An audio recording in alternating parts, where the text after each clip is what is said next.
అదే రాజకీయాల్లో స్పెషల్.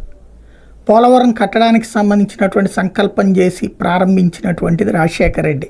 అంతకుముందు ఎప్పుడో అనుకున్నాం, మేము ఎప్పుడో చేద్దాం అనుకున్నాం, రాజశేఖర రెడ్డి చెప్పిందంత అబద్ధం, ప్లస్ జలయజ్ఞం ధనయజ్ఞంగా మార్చేశాడని తెలుగుదేశం.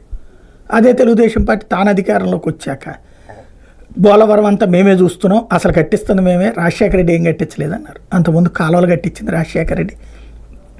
అసలు అనుమతులకు సంబంధించినటువంటి సమస్య వస్తే దాని చుట్టూ తిరిగింది రాజశేఖర రెడ్డి.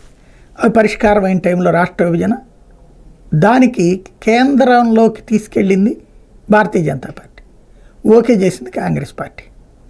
ఓవరాల్గా పోలవరం దాంట్లో నీ వల్ల నాశనమైంది, నా వల్ల బాగుపడుతుందని జగను చెప్పుకుంటాడు, చంద్రబాబు చెప్పుకుంటాడు. కానీ అసలైనటువంటి నిర్వాసితుల బాధలు ఇంతకాలం పట్ల అమరావతి రైతు గురించి వచ్చిన స్టోరీల్లో ఒకటో వంతన్న పోలవరం నిర్వాసితుల గురించి వచ్చిందా?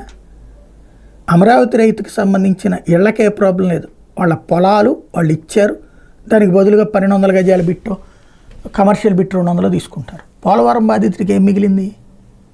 అక్కడున్న దిక్కుమాలిన రేట్ల లెక్క ప్రకారం 3 times డబ్బులు.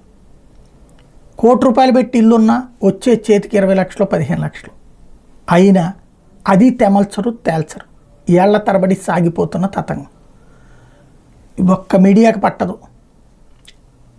అసలు మొత్తం సోషల్ మీడియా అంతా వెళ్ళి కూర్చుని అక్కడున్న బాధితులు ఒక్కొక్క పోలవరం నిర్వాసితులు ఎవరున్నారో వాళ్ళ ఇళ్ళని టచ్ చేస్తే ప్రతి ఇంటికి ఒక కథ ఉంటుంది. పెళ్ళి కాని అబ్బాయిలు, ఎందుకంటే అతనికి ఆస్తి గ్యారంటీ లేదని.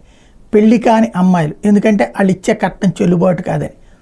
అలాగే ఎక్కడికి వెళ్ళాలో తెలియదు, ఏం చెయ్యాలో తెలియనటువంటి దుర్భర స్థితిలో ఉన్నాడు. దశాబ్దాలుగా ఇదే సమస్య వాళ్ళది.